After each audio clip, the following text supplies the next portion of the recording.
Welcome to the Founder to Leader podcast, where we unpack the human and relational dilemmas founders face when leading scaling organizations. I'm Yohanna, I'm your host and program manager for the leadership development program with the same name, Founder to Leader. And in each episode, I'm joined by a founder, a researcher, and a leadership coach, each bringing their own unique perspectives to the dilemma. So let's get started. Welcome back, everyone. After a short break, we are kicking off 2026 by talking about the tension between organizational structure and individual freedom as your company scales. From hating structure but being asked to add it by your team, to feeling out of control under a very idea-driven co-founder, to wanting a no-leader setup but seeing progress stall instead. And to help me unpack these dilemmas, I'm joined by founder Kloster Pedersen, researcher Pedersen, and leadership coach Mia Jung. Lina, I'll start introducing you. You are the founder and the CEO at Visibuilt, which make roads and pavement with a natural material that cuts CO2 emission and energy use. And you're recognized as one of the 25 female entrepreneurs to know in 2025 by the Danish Chamber of Commerce. So welcome. Thank you very much.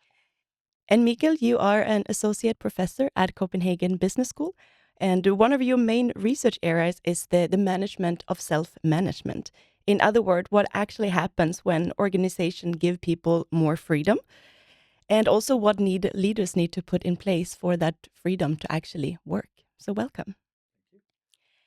And Mia, you're the head of leadership development and a leadership coach for Founder to Leader at Copenhagen Business School, where you draw on your background in organizational psychology and your practical experience from working with leadership development for over 200 founders. So welcome. Thank you. So thank you so much for being here, all three of you. We're going to get started right away with our first dilemma. But before I read that out loud, I just want to make a quick disclaimer that all the names in the dilemmas are made up. So our first dilemma is from Clara, who hates structure but is being asked to add it by her team.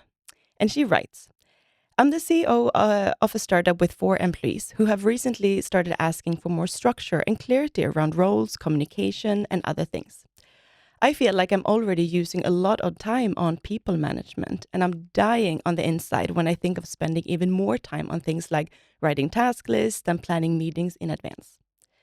I come from a very hands-on background, and all I want is for my team to work just like I do. That is, just start and figure things out as you go. But I'm assuming that's wrong. So Lina, I'm curious to hear your thoughts on this and your personal experiences. So in structure, is that something that comes natural to you or not?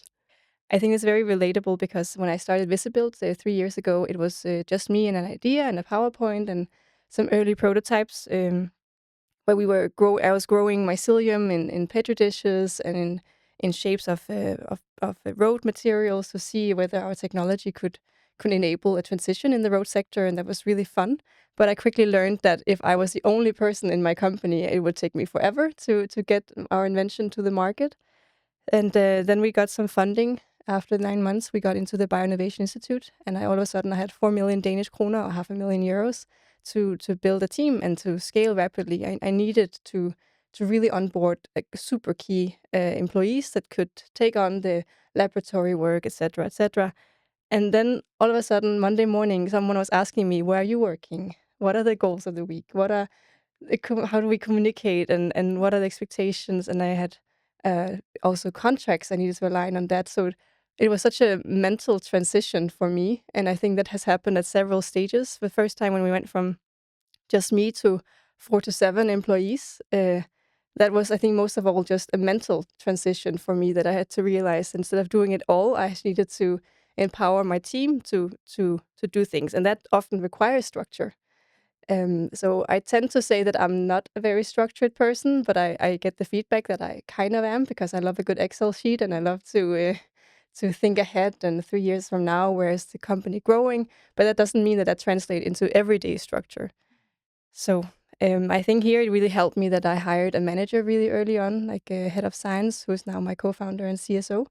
And I think I realized what I'm good at is more the vision, the partnership, the external relations, and growing the company. Whereas the science and the management and all that internally, I needed to hire the skill set and learn to also trust these people that they could organize themselves. So I think for Clara in this dilemma, if she has the ability to hire a manager down the line, I think that would be helpful, so she can focus on what she excels as a founder. But of course, not always. You don't always have the resources for doing that. And in that case, maybe it could also help to use her team more. Like if they are requiring structure, maybe you could also ask her. She could ask them the question, how would they like to see that, and then having check-ins. But I think it's just. I just want to say that I really relate and resonate with this problem. I still have issues today. Now the team is 19 people, where 14 are full-time employees, and I still struggle with this desire in me just to go and just go hands on. And I have such a good day whenever there's a fire and I have to put it out because then I did something with my hands to grow the company. But in my mindset, I realized I really do need to don't think about whatever I touch is a result. Like can also be through my team that I create results, and that is still a constant reminder for myself because I so just love getting my hands on problems and solving them and growing the company. Yeah. If I can add something which is in line with what you just said, I think when I heard the dilemma, one of the first thing I thought about is, in my experience, one of the key qualities in becoming a good people manager is understanding that people are not like yourself, right?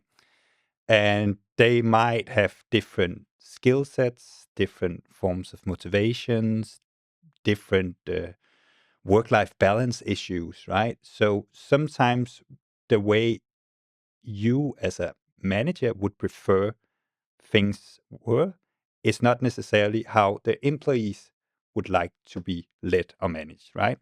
So I think a key aspect here for Clara is that she needs, if first of all, if she has resources, then she could hire a manager. If she doesn't, she needs to have a conversation with her employees about why do they need structure and what kind of structure do they need, because it might not be the same kind of structure all four of them want, right? So starting a dialogue about what they are hoping to achieve by getting more structure. What is the day-to-day problem that they have that they need this formalized structure to have? Sometimes we speak about structure versus no structure, but actually might be an issue about formalized structure versus informal structure, because there is an informal structure often, and that informal structure here could be Claire's preferred way of working, right? Which is also a way of leading and managing. It's also a way of conducting power, right? Because she is the founder, right?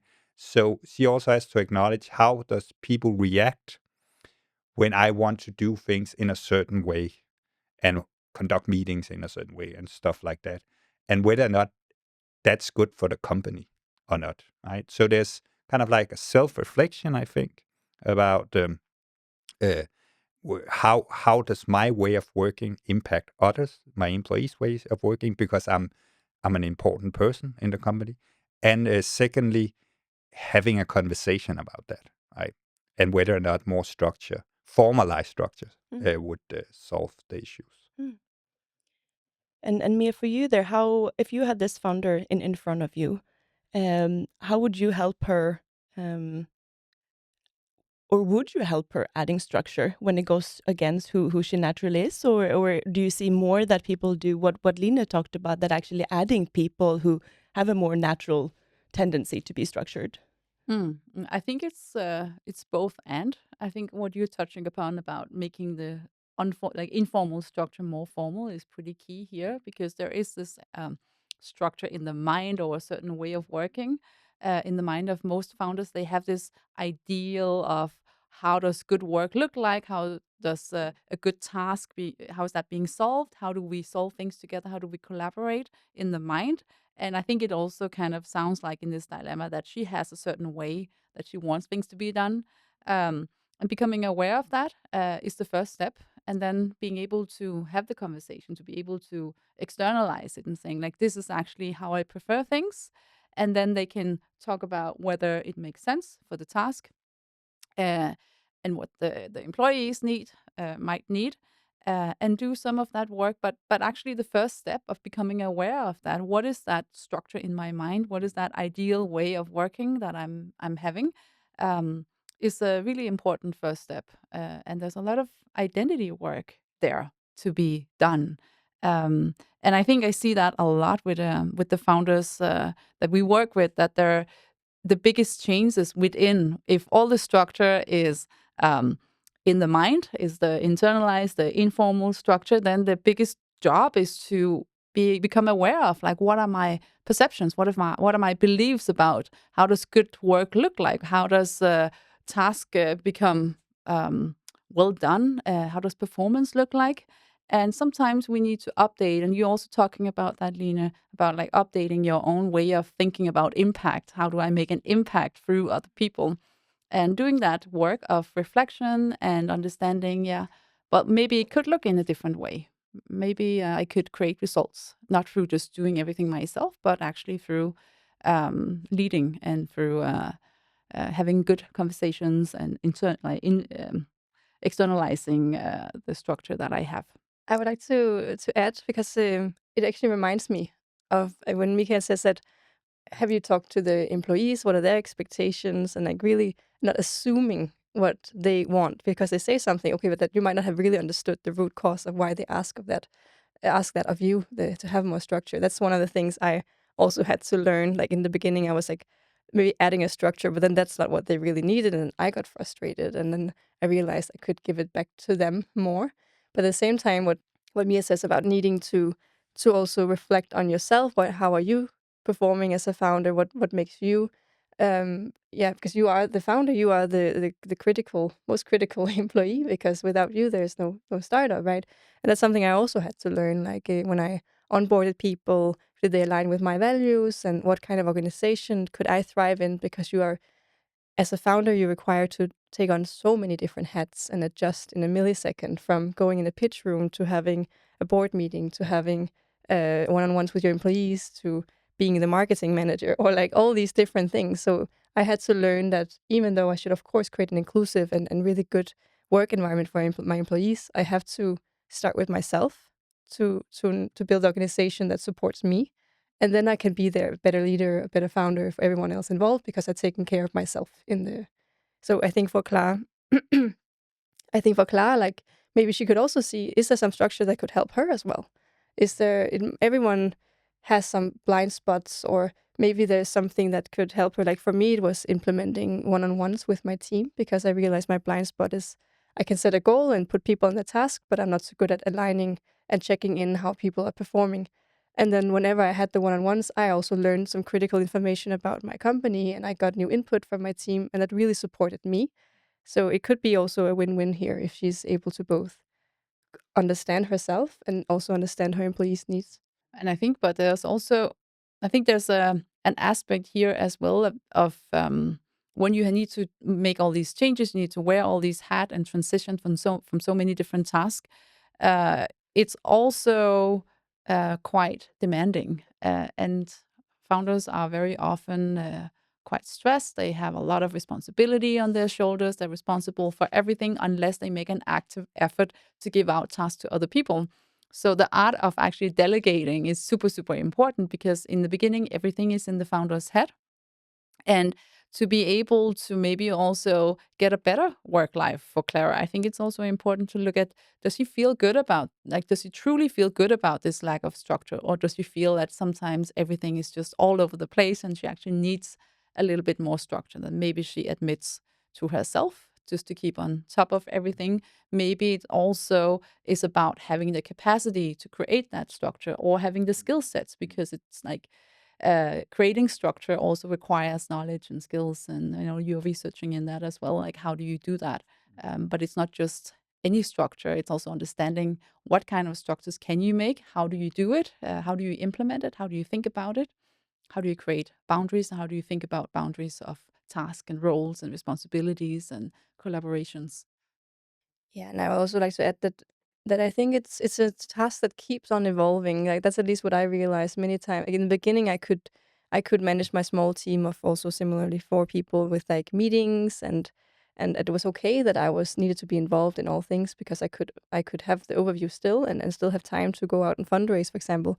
But now when Visibuilt, my company, is fundraising and I have 19 people, I don't have time for one-on-ones anymore.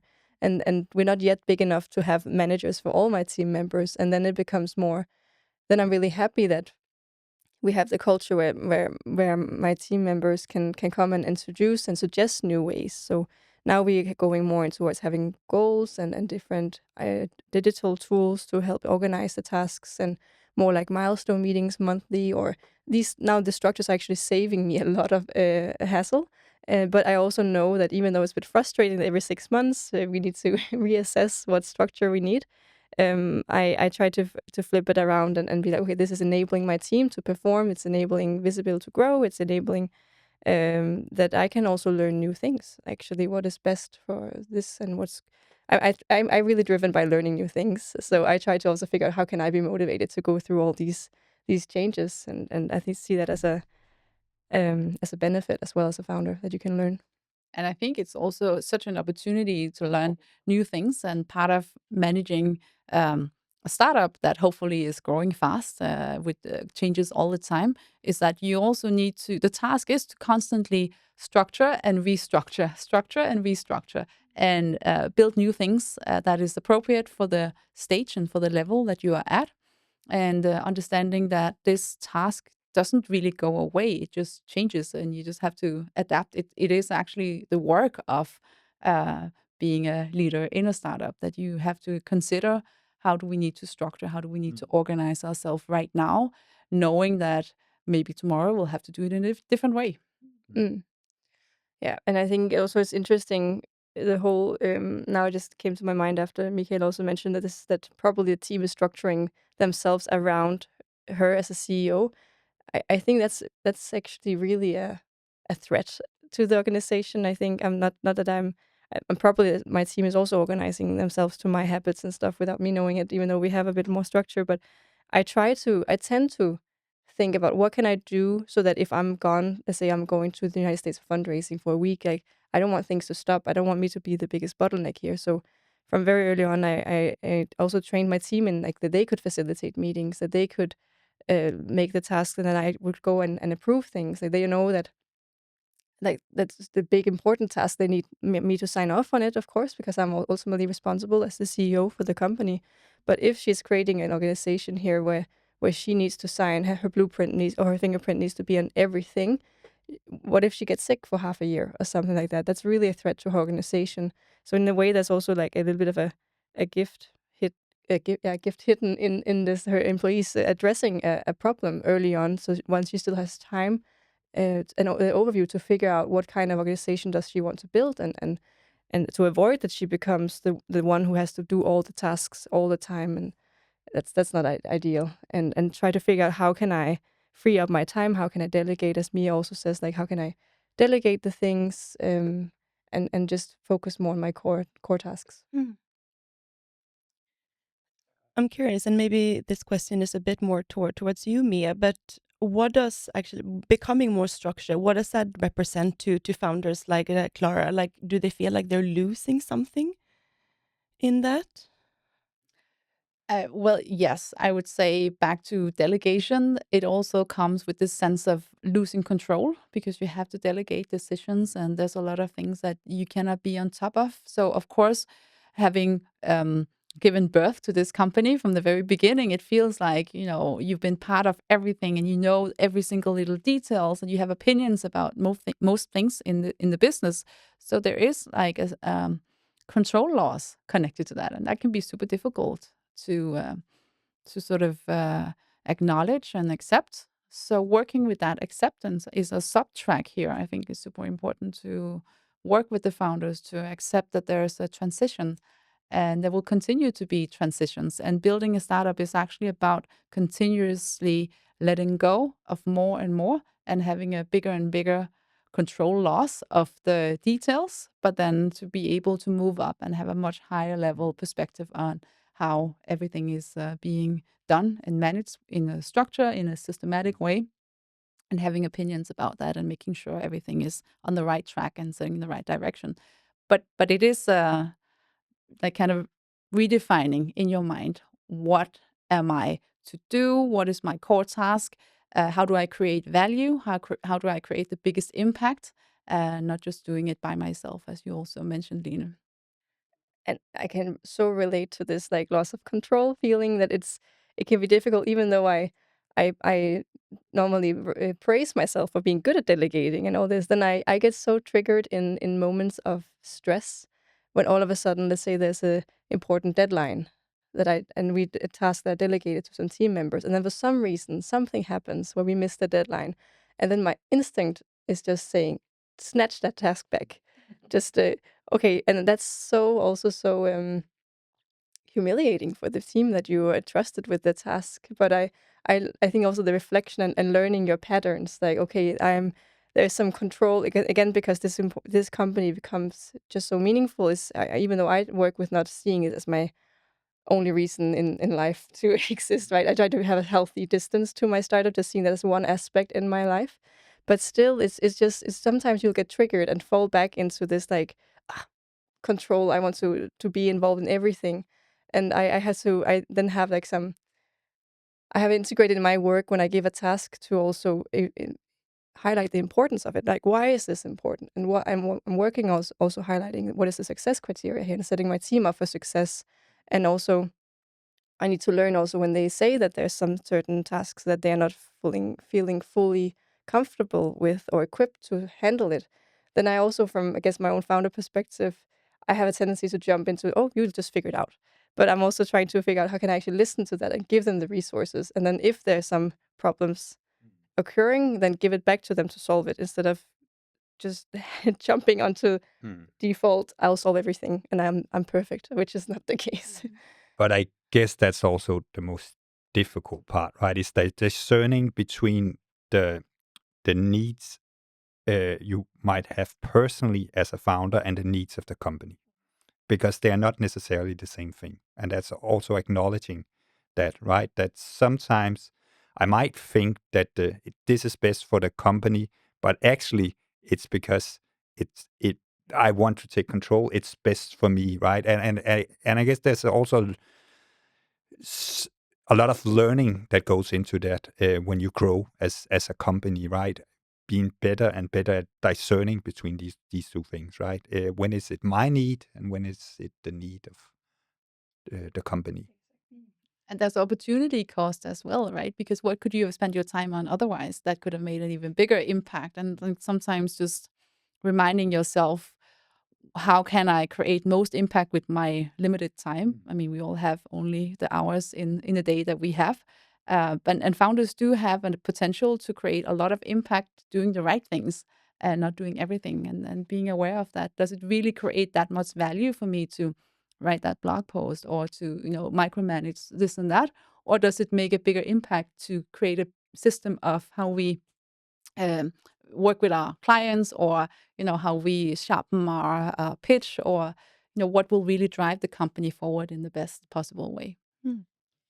So if I am to summarize the takeaways for Clara, what I'm hearing then is, first of all, Clara, you already have structure, but it's informal and it's internalized, and the team is most likely kind of structuring their work already, but around your working style. And the first thing to do and be curious about is actually to involve the team and your employees more and talk to them about what do they need, why do they need structure, and what are they hoping to achieve with that. And it could also be, if you have the resources, to hire someone with those more structural skills, or maybe see if that's something that you can outsource to employees that you already have on board.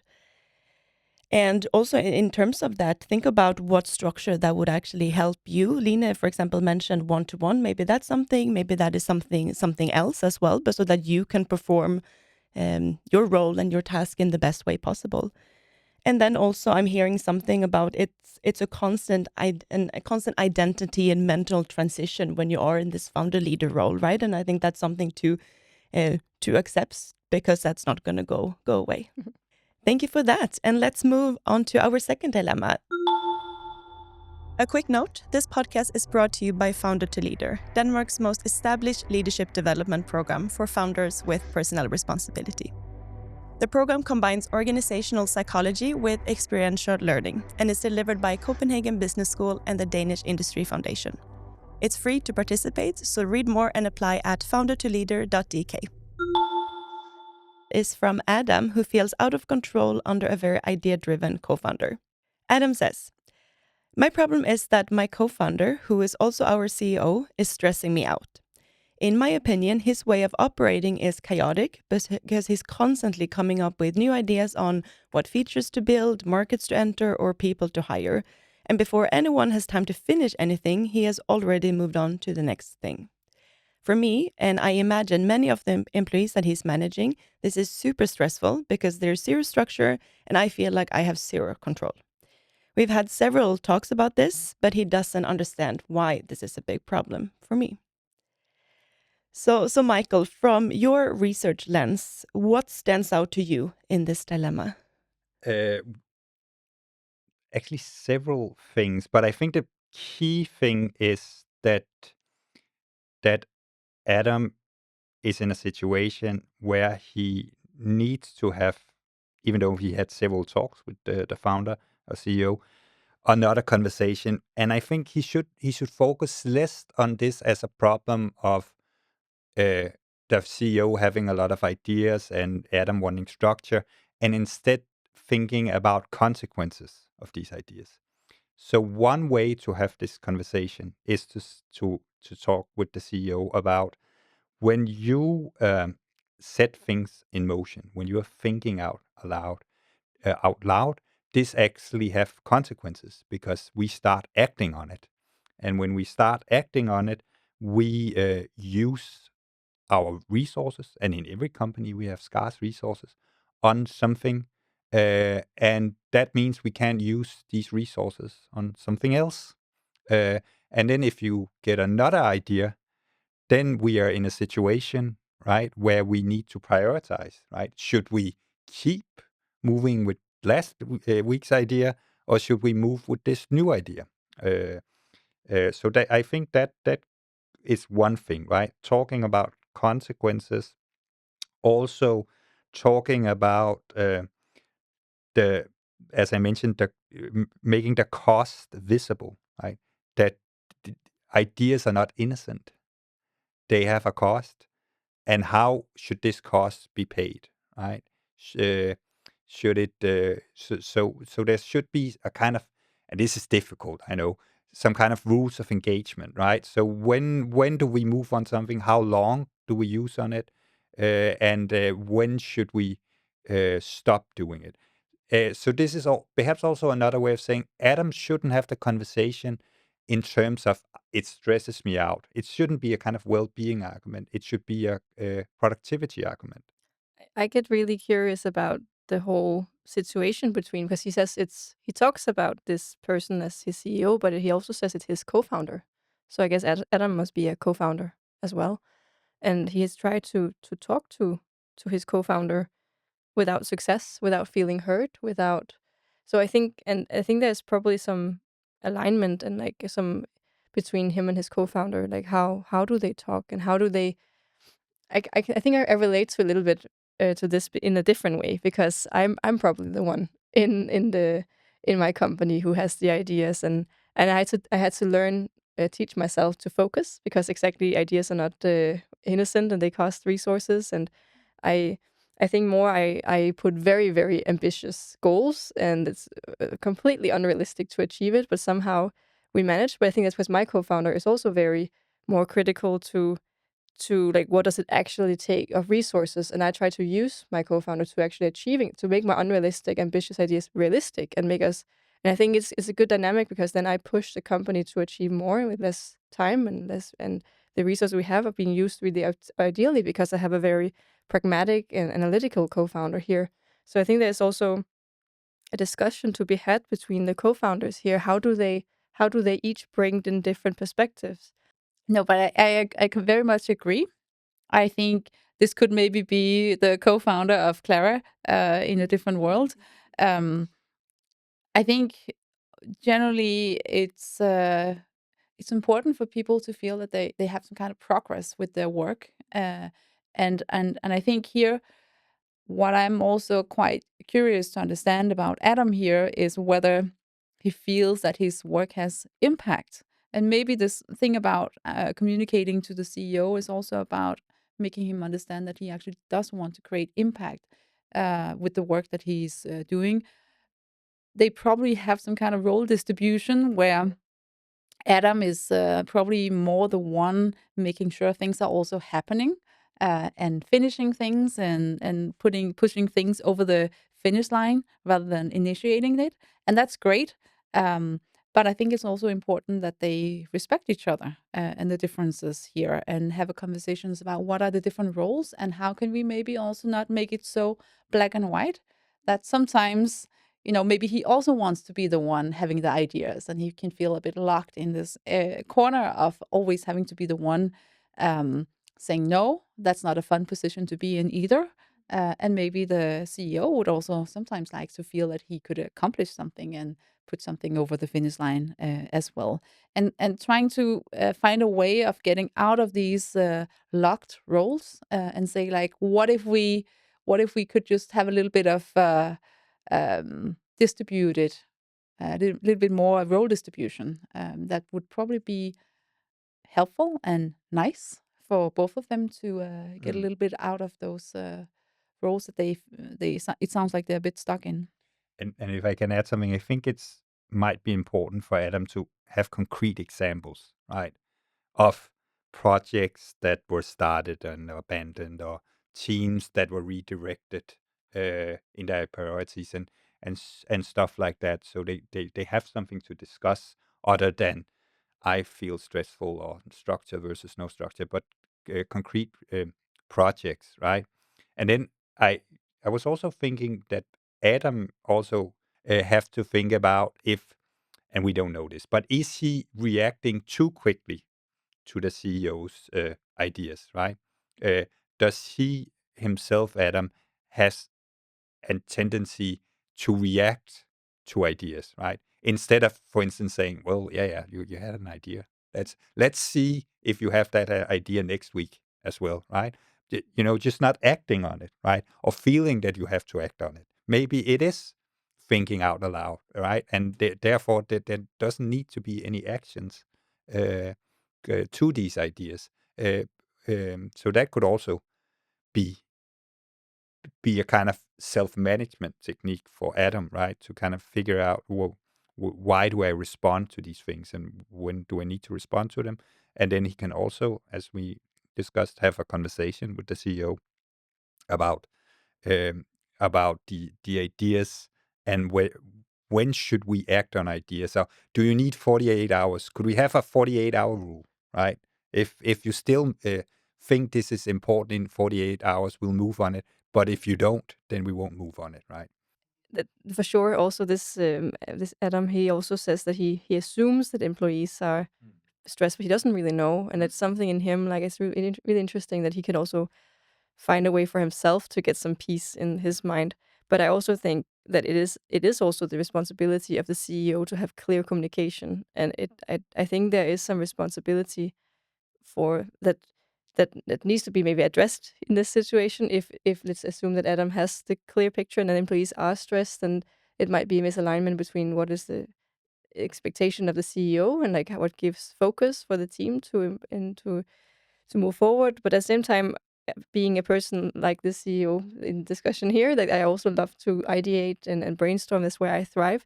Maybe Adam can create a space with the CEO the two of them, if they're only two co-founders here, where they like bounce idea off each other, and then again, Adam can say, okay, I need to know when is this actually something we do. Then let's go look again in a week from now, like which of them we want to put in to our strategy, and then find a way that works for him and the rest of the team who also requires a bit more focus. But it seems like something I haven't implemented yet, but I would love to, is having more like a feedback culture in a startup where you can also say like, how do we give feedback to each other? And I learned one tool once that was called, like, it has a really fun name, like non-violent communication.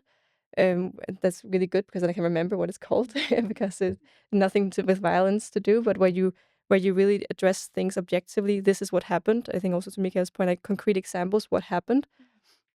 How did that impact me or the organization? What would I like? Uh, what do we need? The company need? And then what is my suggestion for how we move things forward? Because then also you as the person giving feedback also have the responsibility of suggesting something. And it allows the CEO to come in and put his perspective or her perspective in on like what is his or her reality on this situation. Then they can start having that discussion that they are missing. It sounds like the communication is they're drifting apart because they don't understand each other's perspectives and how the difference in views can actually be a super strength for the company. If I can be a bit harsh here. No, it makes sense. But I think you're touching on a super important point about speaking from different roles, maybe, and actually also having that space where they can talk together as co-founders.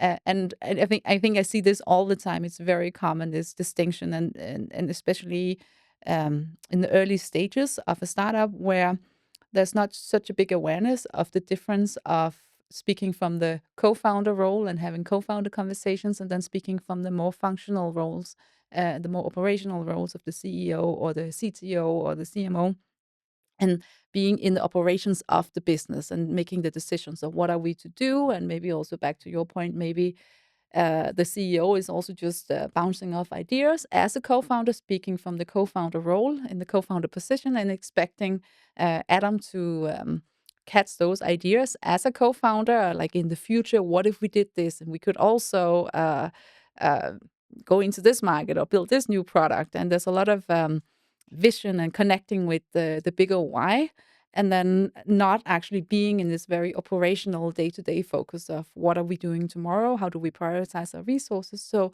getting clarification of what roles am I speaking from, what conversations belong in what spaces, and setting up a structure for those different types of conversations, because there's a need for both. Sometimes you need to be long-term and discuss the big strategy and the big picture, and sometimes you need to be very operational about like what are we doing next week. I fully agree, and that's also something I've been learning as a CEO. That what I say is being people receive it, and they start thinking that's what we do because I have that leadership. So of course, if I have a tendency of wanting to just bounce ideas off, like, okay, I need to really be aware like of the situation I'm in, and I think that's really a good point. Yeah, and if I can just, I think there's one interesting part of because clearly Adam is very frustrated here. This is very like he says this with like caps like super stressful because there's zero structure and I have zero control. I think it's before entering a conversation with his CEO again. I think he should just think about what would happen if the CEO wasn't like that. Like what is he grateful for? Like it seems like the CEO is bringing a lot of energy into the company, and when there's a time and place for these ideas to be bounced off, like then there is a person that has that skill set. So I think also coming from a point of view like how are we actually using each other and seeing it from a positive light, I think that could maybe help if there's a little bit of a locked situation where they are maybe not seeing each other's perspectives. Also, maybe he can also mention if just to bridge to make it a bit sweeter. So I really appreciate this, and in this situation, that was super helpful, and thank you for that. And like, coming from a place of being grateful, because otherwise it might be that he wants to force the CEO to change or his co-founder to change, and that's not ideal because then that person won't perform best. But I think at the same time, being aware, like also helping his partner, his co-founder, in being more aware of the time and place as we just discussed. Yeah, because it then becomes a way of channelizing that energy, right? Instead of it being distributed into new ideas all the time, just having a way to get the best out of these ideas, right? And maybe also to that point, I think it would be helpful to be curious about why are all these ideas coming to the table all the time. Is it because the strategy is not clear? It's because they have too many mentors who is constantly kind of feeding them with ideas, and maybe you get insecure about like, okay, like this mentor said we were to do this, and this mentor said we were to do that. What are we to do? Are we missing something?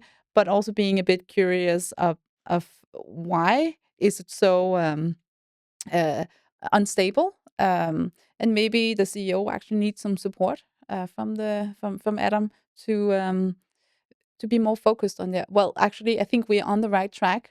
And protect, help protect him a bit from all the incoming input, because as a founder you get a lot of input from a lot of people who has very different opinions about what you should do. I'm sure you know You about get that, so much Line. advice all the time. It's unbelievable. I think that one of the biggest tasks as a founder is just to be a filter for, and at the same time you're also being assessed and being coachable, right? That's one of the feedback you get. Like, is the founder coachable? So is this super double task of being? Are you flexible? Can you listen to input from investors or your board, or and also say no? And it seems like if Adam is better at rationalizing ideas and prioritizing them, and maybe he's more like a finisher, while his co-founder and CEO is more like a initiator or something like that. That could be a nice, like, this partner, his co-founder can also could also really need his input, and if they can learn to work together, they can together maybe filter things a little bit before it translates into the team and causes confusion. It might also be that he becomes the shield of all the external communication, and therefore the CEO is receiving all of this input, and then Adam might not actually know all about all of these input that are coming, and it might not be helpful maybe that the two of them listen to the same input, and then maybe they can sense make a bit on, yeah, I mean, maybe that wasn't that good of an idea, or that's actually defocusing us.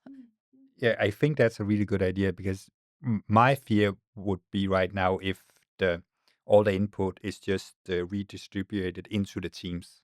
So it's actually the teams that has to do the filtering. That would be a lack of leadership, as I see it, right? Because if it shouldn't be the teams themselves should filter all this input. It should be management, right? So that's an important discussion, right? Figuring and again, we don't know exactly in this situation, right? Is it because the co-founder is just doesn't have a filter himself or herself, or is it because Adam is taking everything up, in too much, right? That there's so many aspects in this that I think is also unsure, but yeah, they should talk.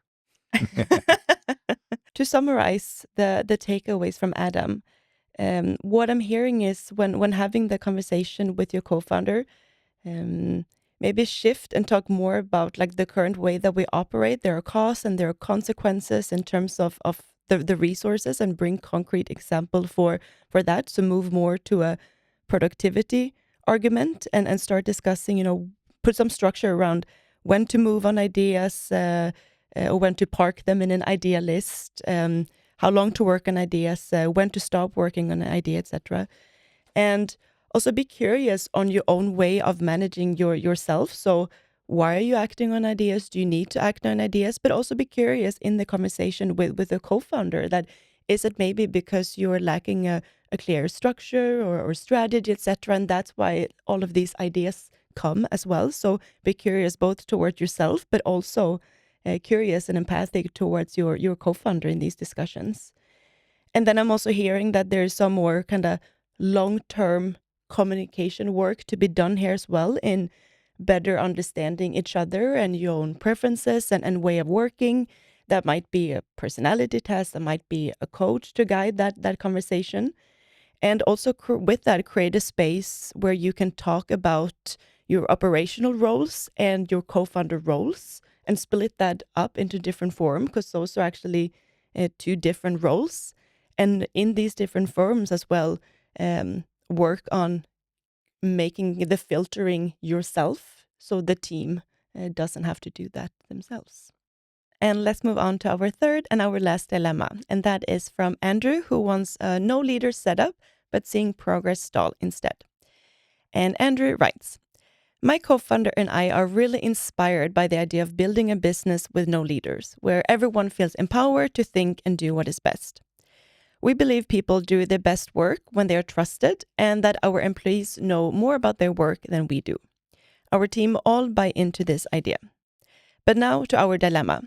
I'm feeling that progress is stalling, and that people still come to us with really basic questions they should have the answers for, and that they need more and more support. In short, there is too much talk and too little action. It's not that we don't want to open up and discuss the big things, but we also need things to move faster. What more can we do other than empower people? So Mia, I'm curious, have you seen other founders kind of try to step back like this and run into similar problems? Yes, I think the funny thing here is that what I see very often, it is actually quite similar to some of the leaders who try to be the structure impersonated by just being them and doing everything and having it all in their mind. It's the challenges are not that different. The challenge is very often the lack of making the informal structure that we talked about in the first dilemma more formal, and externalizing and helping understanding what's going on, what is my line of thinking, how do I want things to operate, and expressing that. So funnily enough, even though they might seem quite different, they are actually also quite the same, and the end result is the same. That there's a experienced a lack of structure and clarity of what needs to be done and how. Yeah, I've done quite a bit of research in companies with very flat bureaucracies, right? And one of the things you have to remember is that structure and freedom are not necessarily opposites. Yeah, as you indicate me, that there needs to be a kind of minimal structure often for people to be able to be free to make kind of their own decisions, right? Or else there might be the issue that they become reactive, they hesitate, they want to double check because they don't know exactly what the framework for their decision authority is, right?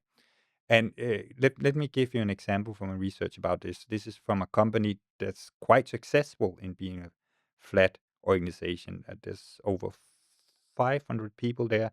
There's no middle managers. There's a CEO, right?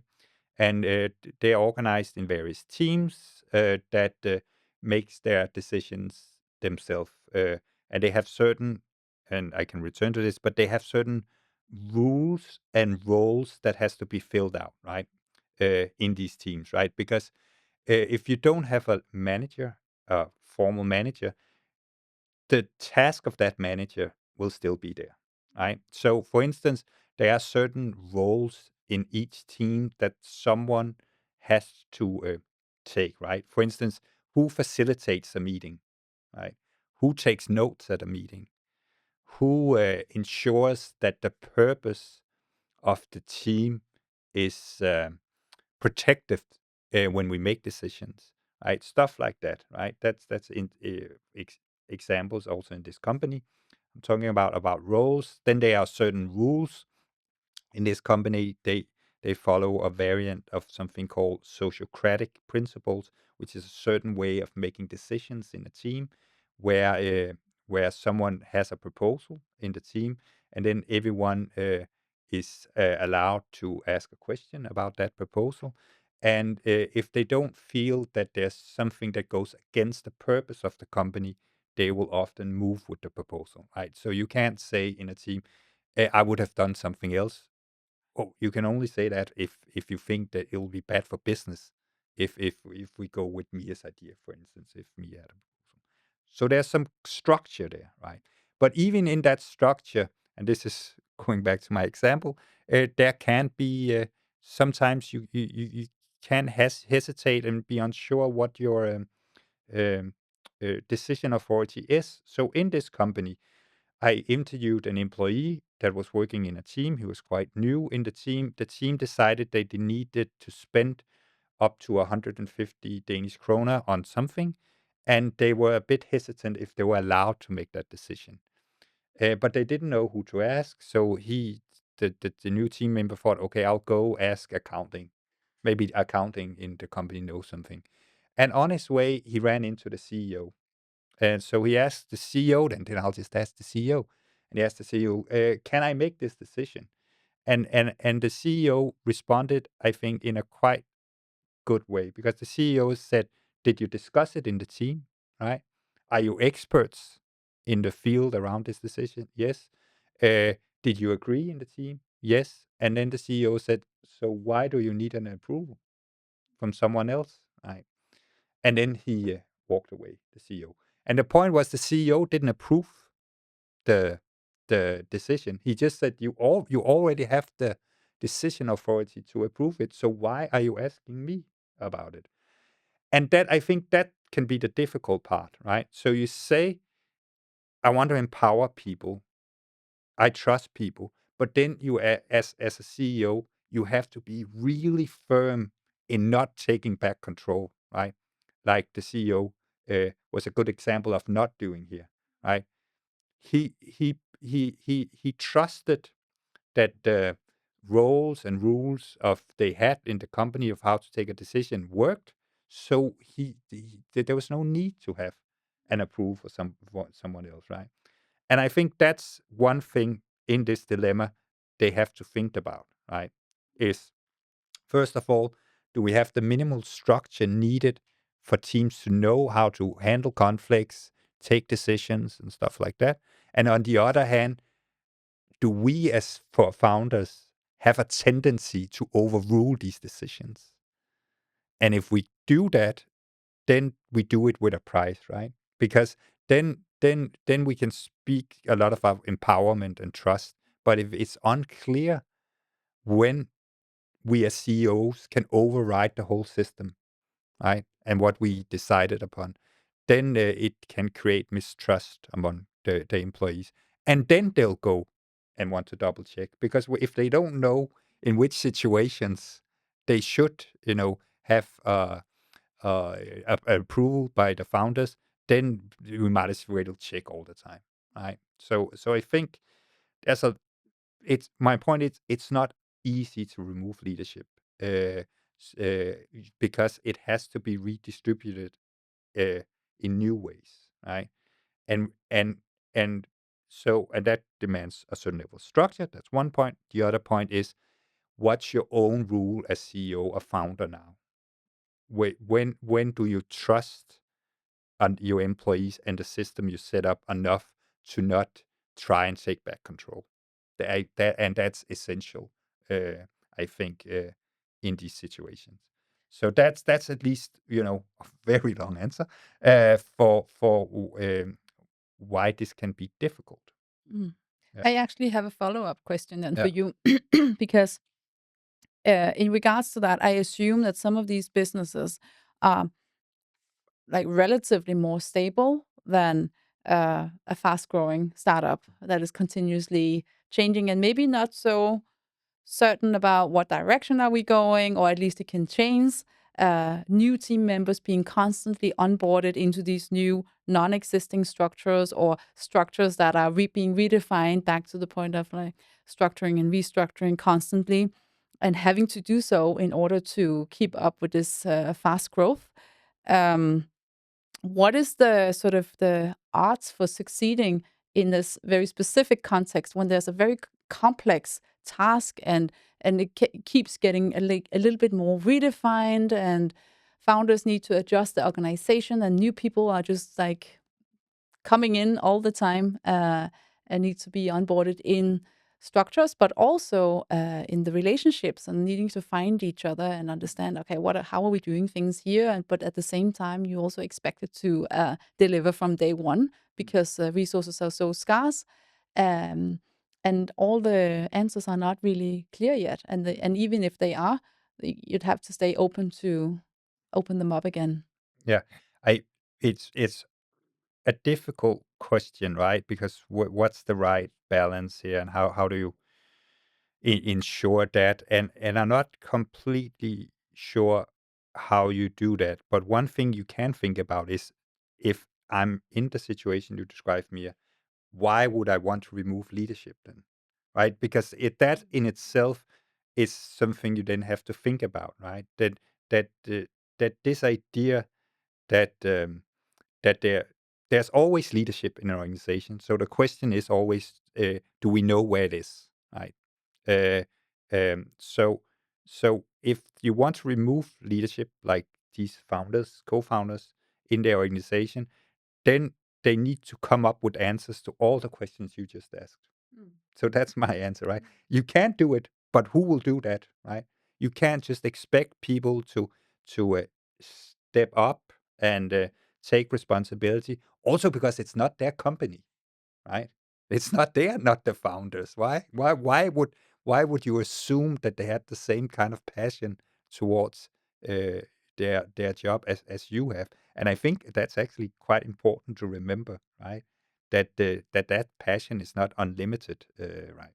So I think that's one issue you have to think about, and also to respect that some people, when we talk about empowerment, some people, there are degrees of empowerment. Some people don't want full responsibility, right? Some people thrive in knowing, okay, i- if I'm responsible for this IT system we just uh, initiated in the company, uh, and I do that and ensure that's working, why do I need to engage with everything else, right?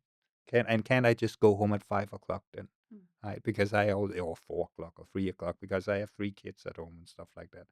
So there there's a lot of, my point is, also assumptions in this dilemma, I think, from the co-founders, where they have to think and discuss what do they mean by empowerment, how much empowerment, uh, is their own role if they want to empower, why is it that they feel progress is stalling, what kind of uh, things are people coming with what are these basic questions, right? And why do they keep reoccurring, right? Being curious about that, instead of just expecting that just because we say I trust you, that people will then do what you would also have done as a co-founder, right? Which also bring us back to the first dilemma, right? People are not necessarily like you, right? So yeah.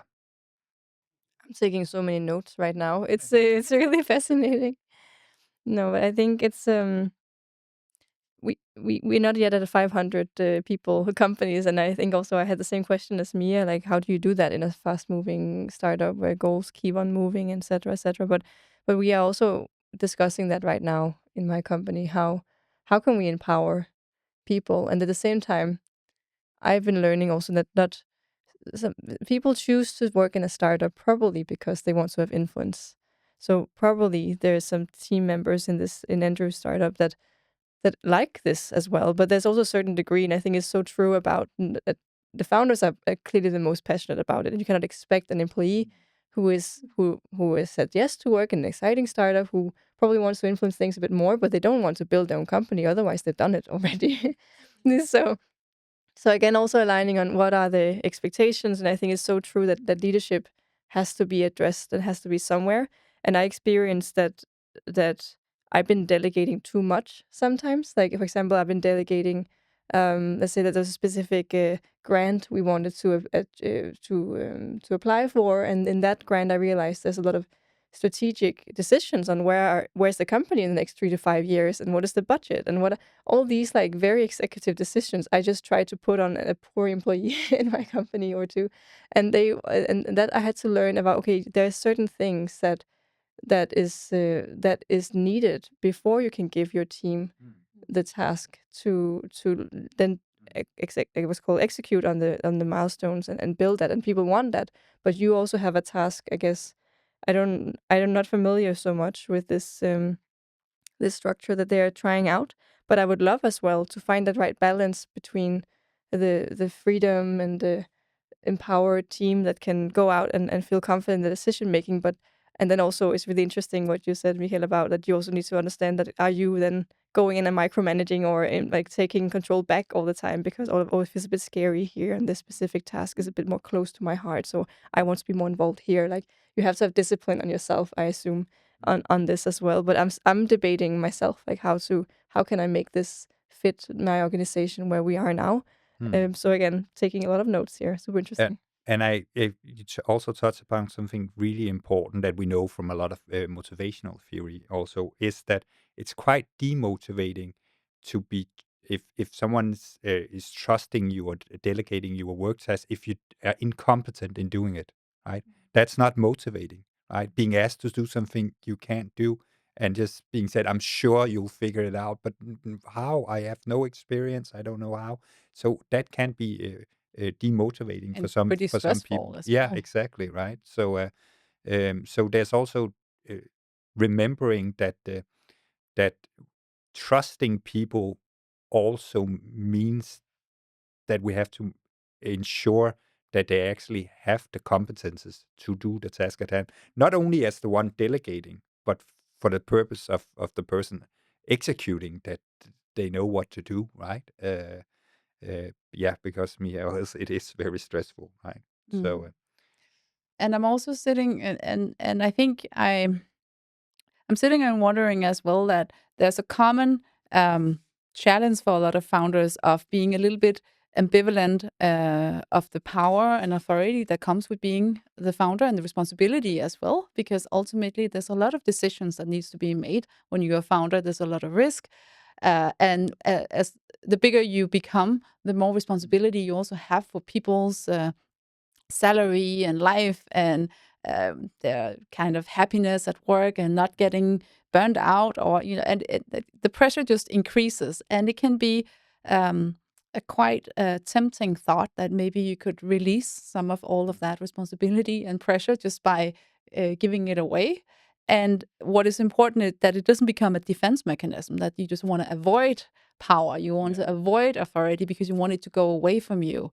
And it's easier to deal with by just kind of having this ideal of distributed teams, and not actually owning that power and authority and responsibility that exists, being the owner and the founder and the CEO of the business, and being self-reflective about, is this a defense mechanism, or is this actually what is best for the company at the stage that we are in?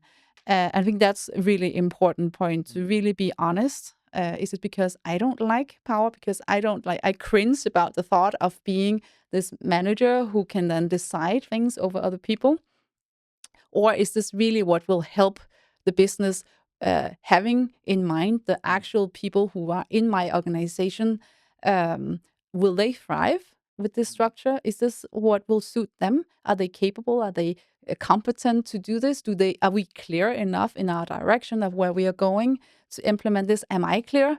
Or will I have to then still kind of figure it out as we go along? And I need to sort of make some decisions along the way for us to create a clear trajectory for our business. Because if that's the case, and there's still a lot of quite top-down decision that needs to be made, then that's also super important to acknowledge that maybe this isn't the best structure at that point. Then maybe later, at a more stable point, it might be. It might be the perfect structure at a point where there's more stability and people are more skilled, more experienced. We don't have so many questions about everything. We are more mature in our building of those structures that are required under such a structure. Yeah, I think that's some really good points, and it reminded me of another company I follow at one point, that was also a startup that was getting bigger, and then the founders, they didn't want to be managers, right? So they decided that they should have a committee that would decide the pay of the employees, right? So they wouldn't take that decision themselves, the founders, but they had a committee, and they were inspired by an American company called Morningstar that has this structure. But a lot of the employees found it really frustrating because they didn't know who to negotiate with, or to ensure that they kind of their name would show up uh, when they have to figure out bonuses and stuff like that, right? So what on one hand seemed like a really nice idea, right? Oh, let's have the employees decide themselves who should have what when it comes to bonuses and pay. It ended up with frustration for a lot of the employees because they had no idea or what to do. And then some of these people in the committee started having an informed power in the organization, right? Because they could decide who got what, right? Without them necessarily being people that you work with, right? So they didn't know your skill level or tasks and stuff like that. So the point is, it's it's tempting to have this leaderless kind of structure, but if you want it and there's some perks to it, then it needs a lot of hard work. There goes a lot of design thinking into it, actually, right? You have to design a lot of procedures to ensure that various aspects are being handled right. Because this is basic organizational theory, right? You always need to coordinate. You always need to divide tasks. You always need to follow up on tasks. You always need to hire people. You always need to fire people. Make decisions, handle conflicts between people that basically don't like one another, right? All these things have to be handled somehow. And if it's not a person that does it, uh, then there needs, if the team is supposed to do it, then there needs to be some clear rules of engagement, some clear frameworks for how to do that, right? And that's, as we've been discussing here, that demands a lot, right? So they have to think about, in this company, I think, in this dilemma, why do we want a flat bureaucracy, and how much do we want it, right? How much are we willing to put in effort to kind of build that organizational design, uh, which can have a lot of, again, can turn out to be brilliant for them, but can also be a disaster. I've seen both in my research, right? And I guess this is where the challenge is, where this kind of fast growing thing conflicts, because it's not what you're saying. It sounds like you have to make a really big upfront investment that requires a lot of resources from the founders to build the systems, to design it, to train people. And this is where it might be conflicting with the resources available to you when you also have to deliver and grow and like do tons of other things to do this well. Or Yeah, and I think for me it's a very common trap that I tend to fall in still, but the upfront investment in training and aligning the team. I think also it's important to understand what kind of team have you hired. And okay, they say in this dilemma that they also buy into the idea, but do they buy into it really, or because they can feel that their founders are really into it, and like you said, Mia, maybe they are like just trying to avoid some problems, and then it backfires, right? So I think it's better to put the time aside from the beginning, really to build a foundation strong. It can be so challenging in a startup when there's always fires to put out, but if you really want to try this, I think it's good. You can learn something, and I think for me, I often say it to my team. Also, for now, we are experimenting with a new system, so I say we are testing this for the next 3 weeks, and then we'll reassess, and then they can give me feedback in that period. But I think I'm curious about this like organizational structure without leadership, because I think it also creates the vacuum if you don't have it like we just discussed here, like if you don't have a clear who do I go to, like how can I take a decision, like what are I really like the whole like the story that you gave with the whole CEO saying, did you discuss it, are you experts, did you agree, like okay, but then the team knows that is the protocol. Yeah. So if we are to wrap up this last dilemma, so what I'm hearing in terms of the advice to Andrew is that if you want to continue with this, what you say, no leaders setup, then know that structure and freedom, they're not opposite, and there's a big upfront investment in terms of implementing the rules and the roles as well for this. So it's not something that just happened. There's actually a lot of work going into, and a lot of groundwork. And also, if you decide to continue with this, also be self-aware and be curious to ensure that you don't take back control, but that you actually stand by those rules and the roles. But also be curious and honest with yourself. Is why do you want this? Is it a potential defense mechanism that maybe you are scared of the power and the authority that you actually have in the role as owners? And is it the right time? Is it the right time for where the business is at? Is this the right time because you want to put in the work to actually make it work? And do you have the right people in the team as well? Because as you say, leadership, it can't be removed, but then it needs to be restructured.